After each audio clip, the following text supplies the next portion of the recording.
Hello readers, welcoming you to another topic on my channel Make MBBS Easy.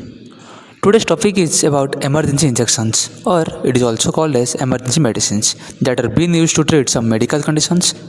Before starting, let me tell you why it is called emergency, because the treatment requires urgently and immediately.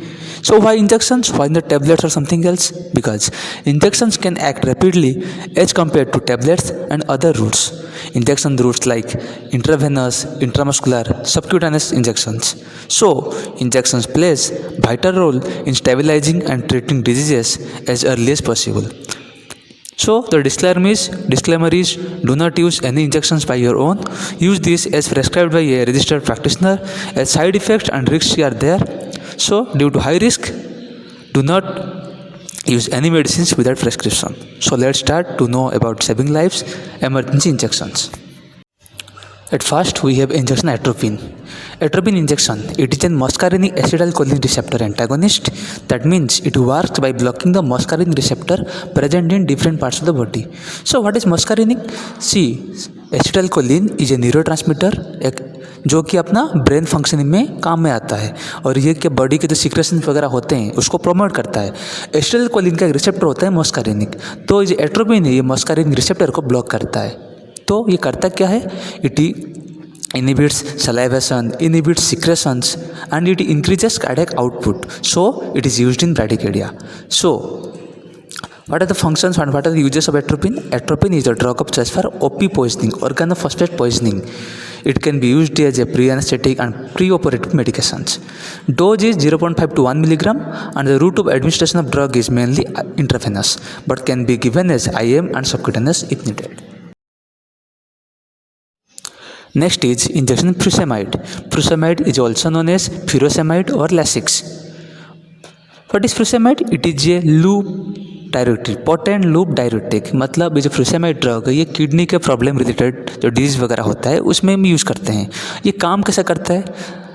तो kidney का एक functional unit होता है जो कि nephron. तो nephron में जो डिफरेंट पार्ट्स होता है लाइक DCT, PCT, तो इधर क्या होता है ना, अपना sodium chloride, potassium, water, glucose, ये सबका रीएब्जॉर्प्शन होता है। तो डायरेक्टली मतलब जो फ्यूरोसेमाइड करता है क्या है, तो सोडियम और क्लोराइड आयन का जो रीएब्जॉर्प्शन होता है उसको इनहिबिट करेगा। मतलब जब सोडियम एंड क्लोराइड फिल्ट्रेशन होता है, क्योंकि अपना नेफ्रॉन करता है क्या है, फिल्ट्रेशन ऑफ द फ्लूइड जो भी अपना आता है ब्लड वगैरह फिल्ट्रेट करता है किडनी में।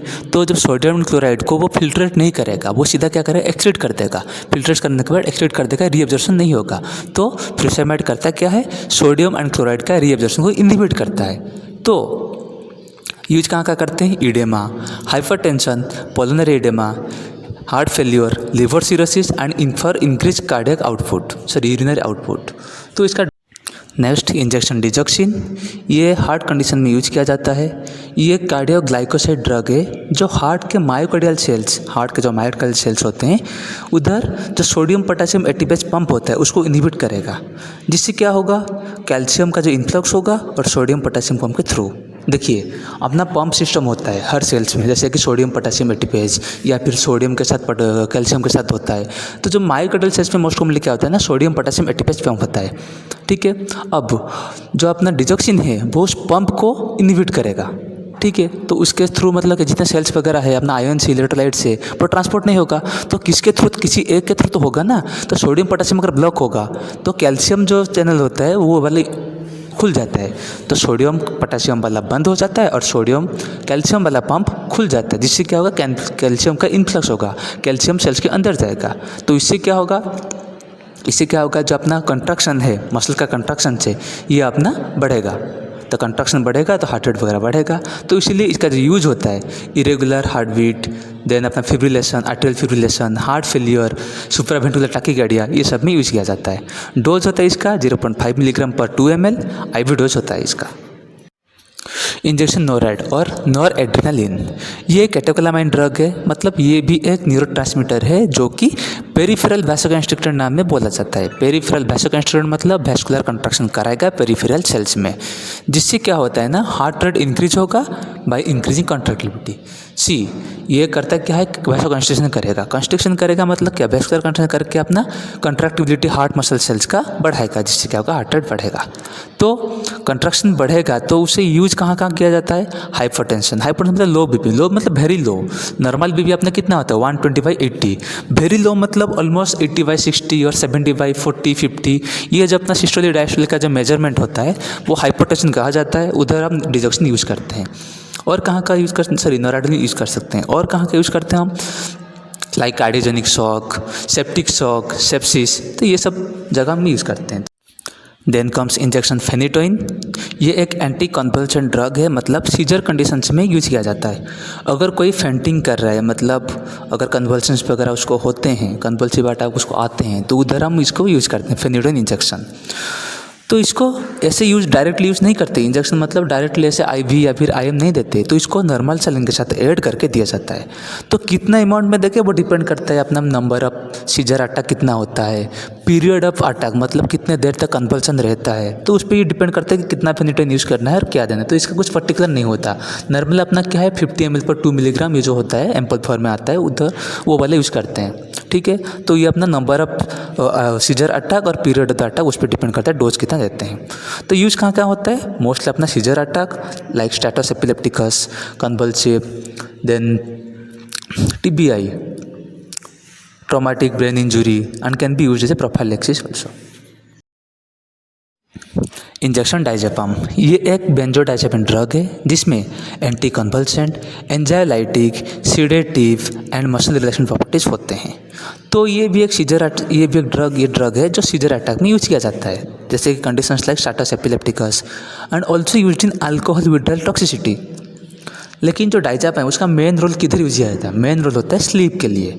जो पेशेंट्स होते हैं जिसको नींद की प्रॉब्लम होती है, नींद की बीमारी जो होता है, तो उधर हम डाइजेपाम यूज़ करते हैं। लेकिन मोस्ट कॉमनली जो नींद की प्रॉब्लम होता है, तो नींद की गोली जो डाइजेपाम होता है, तो उसको टैबलेट फॉर्म में दिया जाता है। लेकिन अगर कोई इमरजेंसी कंडीशन है, मतलब को जल्दी मतलब क्विक इंटरवल पे आपको सुलाना है उस पेशेंट को, साइकेट्रिक प्रॉब्लम भी हो सकता है कुछ, तो उधर हम injection as a emergency condition को यूज़ करते हैं diazepam injection. Okay, injection deriphyllin, ये रेस्पिरेटरी प्रॉब्लम से यूज़ किया जाता है।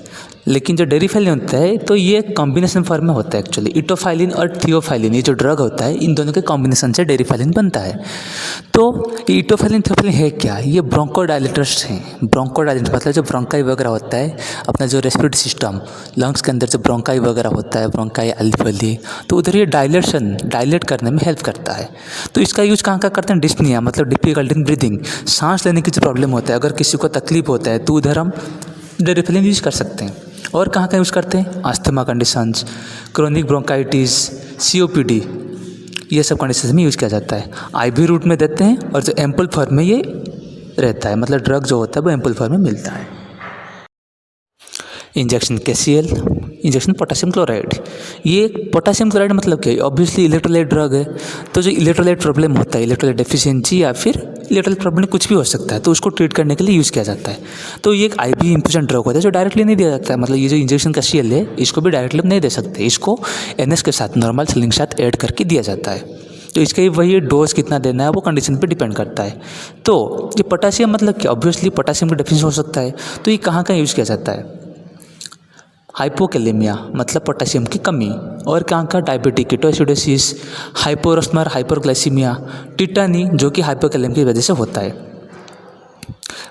टिटानी में होता क्या है, मसल्स वगैरह का पूरा टाइटनेस हो जाता है, रिजिड हो जाते हैं, क्रैम्प वगैरह से हो जाता है, तो उसको टिटानी कंडीशन बोलते हैं। तो वो होता क्यों है, due to deficiency of potassium, तो इसलिए पोटेशियम क्लोराइड का इंजेक्शन यूज़ करते हैं।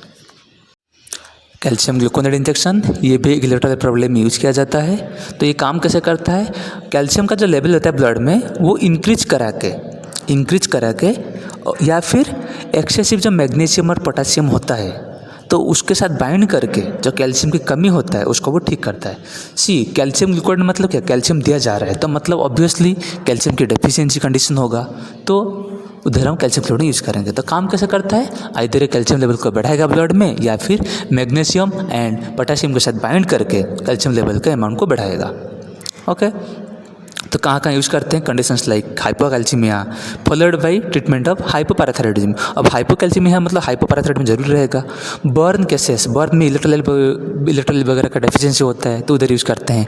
Tetani also and magnesium toxicity, calcium channel blocker toxicity, तो ये सब के ट्रीटमेंट में यूज़ किया जाता है calcium gluconate. Sodium bicarbonate injection, it is also similar to other electrolyte injection like KCl and calcium gluconate. तो ये लेकिन डिफरेंस क्या है? ये एक अल्कानाइजिंग एजेंट है। अल्कानाइज मतलब क्या? जो एसिड्स वगैरह उसको वो न्यूट्रलाइज करने में हेल्प करेगा। तो जब यूज कहाँ होता है? मेटाबॉलिक एसिडोसिस मतलब एसिडिटी वगैरह कंडीशन लाइक हाइपर एसिडिटी, जो इसको हम सोडियम बाइकार्बोनेट को हम एंटासिड जैसे भी यूज़ कर सकते हैं। ओके, तो और कहाँ का यूज़ करते हैं? Like hyper kalaemia, cocaine toxicity, cardiac arrest, shock. तो इधर मतलब ये सब कंडीशन में हम सोडियम का बाइकार्बोनेट को यूज़ करते हैं। फेनिरामिन इंजेक्शन, ये एक कॉम्पिटिटिव H1 हिस्टामिन एंटागोनिस्ट यानी कि ये एक एंटी हिस्टामिन ड्रग है। तो एंटी हिस्टामिन मतलब, हिस्टामिन मतलब क्या? हिस्टामिन बोलते हैं मतलब स्किन कंडीशन आ जाता है, एलर्जी कंडीशन आ जाता है। तो ये मोस्टली एलर्जी वगैरह, एलर्जिक रिएक्शन या फिर स्किन कंडीशन वगैरह जो होते हैं तो उसमें यूज़ किया जाता है। फेनिरामिन को एबिल भी किया जाता है, जो इंजेक्शन एबिल मतलब इंजेक्शन फेनिरामिन।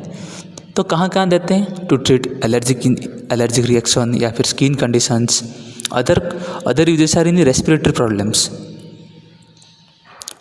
और एक्स्ट्रा आता है मोशन सिकनेस, उधर भी हम फेनिरामिन इंजेक्शन यूज़ किया था। हाइड्रोकोर्टिसोन इंजेक्शन, जिसको हम प्राइमाकॉर्ड के नाम से जानते हैं, ये एक कॉर्टिकोस्टेरॉइड ड्रग है, यानी कि नॉर्मल में हम उसको स्टेरॉइड ड्रग भी बोलते हैं। लेकिन ये जो होता है ड्रग, ये वायल फॉर्म में मिलता है, मतलब साथ में एक डाइल्यूशन के लिए स्टीराइल डाइल्यूट वाटर भी होगा। IV रूट में दिया जाता है, 100 मिलीग्राम डोज होता है इसका। तो इसका यूज जो होता है मोस्टली इन्फ्लामेटरी कंडीशंस, मतलब इन्फ्लामेशन वगैरह होता है, इन्फेक्शंस वगैरह होकर इन्फ्लामेशन जो होता है तो उसको ट्रीट करने के लिए यूज किया जाता है। Other conditions are skin allergy, asthma, adrenal insufficiency, autoimmune disease, shock and other inflammatory conditions like arthritis. तो ये सब कंडीशन में हम इंजेक्शन हाइड्रोकोर्टिसोन देते हैं। Dexamethasone, it is also similar to hydrocortisone, इसको डेक्साना के नाम में जाना जाता है। ये भी एक स्टीरॉयड ड्रग है, अप्रोप्रिएटली इसको ग्लूकोकोर्टिकॉइड बोलते हैं। तो ये भी वही एंटी इन्फ्लेमेटरी जैसे काम करता है। Conditions like COPD, asthma, allergy, arthritis and endocrine disorder, ये सब में यूज़ किया जाता है। डोज इसका 4 मिलीग्राम पर 2 ml होता है और IV रूट मोस्टली प्रेफर किया जाता है डोज के लिए। नाइट्रोग्लिसरीन, इसको NTG या फिर GTN भी बोला जाता है। तो ये होता क्या है? एक nitrate vasodilator. Nitroglycerin is a nitrate vasodilator, मतलब इसका जो नाइट्रेट पार्ट होता है, ये नाइट्रेट मतलब क्या, हम जानते हैं ऐसे नाइट्रेट जो होता है अपना वैसोडाइलेशन करता है। ओके, तो इसको यूज कहाँ कहाँ करते हैं? Heart conditions like hypertension, chest pain, CAD, coronary artery disease, conditions like angina and decompensated heart failure. Dose इसका होता है 5 मिलीग्राम पर 2 ml और IV रूट ऑफ एडमिनिस्ट्रेशन होता है इसका। इंजेक्शन ट्राइनेजामिक एसिड, इसको ट्राइनेजा भी बोला जाता है। तो ये एक एंटी फिब्रिनोलाइटिक ड्रग है, मतलब ब्लड के जो फिब्रिनोलाइटिक एक्टिविटी होता है उसको इनहिबिट करता है। तो काम कैसे करता है? Tranexa works by blocking the breakdown of blood clots, जिससे कि ब्लीडिंग वगैरह कम होगा, मतलब जो क्लॉटिंग वगैरह फॉर्मेशन होता है तो उसको ये होल्ड करने में हेल्प करता है। ब्लड जब ब्लीडिंग वगैरह होता है तो उसका कैस्केड जो मैकेनिज्म होता है तो उससे क्या होगा? ब्लड क्लॉट होगा, क्लॉटिंग वगैरह होता। अगर क्लॉटिंग वगैरह जो है टूट जाएगा, मतलब क्या ब्लीडिंग कंटिन्यूसली होगा, तो ये कहता क्या है? क्लॉटिंग को बनाता जाएगा, जिससे क्या होगा? ब्लीडिंग को रोकेगा, ब्लीडिंग रुक जाएगा। तो करता है तो एंटीइन्फ्लेमेटरी मतलब क्या है? लाइटिक मतलब ब्रेकडाउन, क्लॉट को ब्रेकडाउन करना। तो इसको ये प्रिवेंट करेगा, जिससे कि क्लॉट जो होता है वो ब्रेकडाउन होगा नहीं और ब्लीडिंग इतना होगा नहीं। तो इसका यूज़ कहाँ कहाँ होता है? यूज़ होता है टू स्टॉप ब्लीडिंग। कोई भी कंडीशन हो, ब्लीडिंग वगैरह स्टॉप करने के लिए ट्राइनेजा हम देते हैं। जैसे कि अपना हार्ट कंडीशन होता है, रोड ट्रैफिक ट्रॉमा वगैरह कंडीशन होता है, उधर ज़्यादा ब्लीडिंग होता है तो उधर हम ब्लीडिंग रोकने के लिए देते हैं। Gynaec conditions like AUP, abnormal uterine bleeding, PPH like postpartum haemorrhage, ये सब कंडीशन हम देते हैं। हीमोप्टाइसिस, जैसे कि अपना उल्टी होता है, ठीक है, अगर कोई रेस्पिरेटरी कंडीशन से खून की उल्टी होती है, ब्लड वोमिट, तो उसकी हीमोप्टाइसिस बोलते हैं। तो उधर हम ट्राइनेजा यूज़ कर सकते हैं। और अदर कंडीशंस इन सर्जरीज, मोस्टली सर्जरी वगैरह जब ब्लीडिंग वगैरह होता है, अगर सीवियर ब्लीडिंग कहीं है, इमीडिएटली उसको स्टॉप करने के लिए हम ट्राइनेजामिक एसिड देते हैं। इसका डोज 1 ग्राम या फिर 500 मिलीग्राम, सीवियरिटी पर डिपेंड करता है, ज़्यादा है तो 1 ग्राम देंगे, नहीं तो 500 मिलीग्राम। और ये IV रूट में दिया जाता है। तो ये था अपना ट्रांजियम एसिड जो कि बहुत इंपॉर्टेंट इंजेक्शन माना जाता है। नेक्स्ट कम्स इंजेक्शन डाइक्लोफेनाक जो कि पेन किलर है और ये सिस्टमिक एनसेड मतलब non steroid anti inflammatory drug भी बोला जाता है। It is basically used as a tablet for but in case of emergency मतलब कि स्ट्रॉन्ग पेन, जो बहुत पेन है, बहुत सीवियर पेन है, तो वो सब कंडीशन में इंजेक्शन फॉर्म में देते हैं। नहीं तो ये नॉर्मली टैबलेट फॉर्म में यूज़ करेंगे तो भी चलेगा, मतलब पेन वगैरह रिलीफ के लिए यूज़ करते हैं नॉर्मली। तो इसका जो डोज होता है 50 मिलीग्राम पर ml होता है। IM या फिर IV इंजेक्शन में यूज़ किया जाता है। Most commonly IM intramuscular route prefer किया जाता है। तो कहाँ देखें, quick relief of pain, lean stomach pain, body pain, dysmenorrhoea, periods के टाइम में जो क्रैम्प वगैरह होता है, पेन वगैरह होता है, या फिर माइग्रेन जो होता है उसके लिए हम डाइक्लोफेनाक दे सकते हैं। तो ये था अपना डाइक्लोफेनाक जो कि पेन किलर होता है। नेक्स्ट कम्स ट्रामाडोल इंजेक्शन जो कि ये भी वही डाइक्लोफेनाक जैसे पेन किलर होता है, लेकिन ये एक ओपियोइड एनाल्जेसिक है। मतलब सीवियर टू सीवियर पेन, बहुत ज़्यादा हैवी पेन है तो उसमें हम ट्रामाडोल यूज़ करते हैं। तो ये भी वही, तो मोस्ट कॉमनली जब होता है joints pain and muscle pain, उसमें हम ट्रामाडोल प्रेफर करते हैं। Like resting leg syndrome, osteo arthritis, rheumatoid arthritis, ये सब में क्या है, जॉइंट पेन वगैरह ज़्यादा होते हैं तो इसमें हम ट्रामाडोल यूज़ कर सकते हैं। ऑर्थोपेडिक कंडीशन ज़्यादा मोस्टली हम ट्रामाडोल यूज़ करेंगे। डोज इसका वही 50 मिलीग्राम होता है और ये IM रूट में दिया जाता है। तो इसका ये वही टैबलेट फॉर्म में होता है, लेकिन जो स्ट्रॉन्गली पेन होता है उसको ठीक करने के लिए, सीवियर पेन के लिए हम इंजेक्शन देते हैं। इमरजेंसी मतलब क्या है, बहुत सीवियर कंडीशन है, फटाक से इसको ठीक करना है, तो इसीलिए सीवियर पेन है तो हम इमरजेंसी के कंडीशन में इंजेक्शन यूज़ करते हैं। नहीं तो टैबलेट फॉर्म का ट्रामाडोल आता है वो हम आराम से यूज़ कर सकते हैं, बस नॉर्मल इफेक्ट होता है उसका। इंजेक्शन C+S मतलब ये एक एंटीबायोटिक ड्रग है। एंटीबायोटिक C+S और 1.5 ग्राम लिखा जाता है। क्यों? C मतलब सेफापेराजोन एंड S मतलब सल्बैक्टम। सेफापेराजोन का काम क्या है, to stop growth of bacteria. S sulbactam मतलब रिड्यूसेस द रेजिस्टेंस, मतलब बार बार जैसे एंटीबायोटिक वगैरह होता है, बैक्टीरिया वगैरह क्या होता है, रेजिस्ट हो जाता है, रेजिस्टेंस फॉर्मेशन हो जाता है, तो उसको रिड्यूस करेगा। सल्बैक्टम क्या करेगा, सेफापेराजोन का रेजिस्टेंस को रिड्यूस करेगा और इट एनहांसेस द एक्टिविटी, जो सेफापेराजोन का एक्टिविटी होता है बैक्टीरिया के अगेंस्ट काम करने में, उसको एनहांस करेगा। ओके, तो ये मोस्टली ऑब्वियस की बात है, एंटीबायोटिक मतलब हम इन्फेक्शन में यूज़ करते हैं जैसे कि टाइफाइड या फिर अदर इन्फेक्शंस। डोज इसका 1 ग्राम होता है, 1.5 ग्राम होता है और IV route is preferable and it is available in vial form, not ampoule form. Injection P+T is similar to injection C+S, ये भी एक एंटीबायोटिक है। P+T मतलब piperacillin which is 4 gram and tazobactam comes as 0.5 gram, जो total is 4.5 ग्राम, इसीलिए हम injection P+T को 4.5 ग्राम लिखते हैं। और ये भी एक एंटीबायोटिक है, तो ये एक IV रूट में देते हैं और वायल फॉर्म में अवेलेबल होता है। तो इसको जो ट्रीटमेंट है मोस्टली बैक्टीरियल इन्फेक्शंस, मतलब जब पॉस वगैरह बैक्टीरियल इन्फेक्शन करेंगे, C+S भी करेंगे, जैसे पॉस वगैरह फॉर्मेशन होता है तो उधर हम P+T यूज करेंगे, ना कि C+S।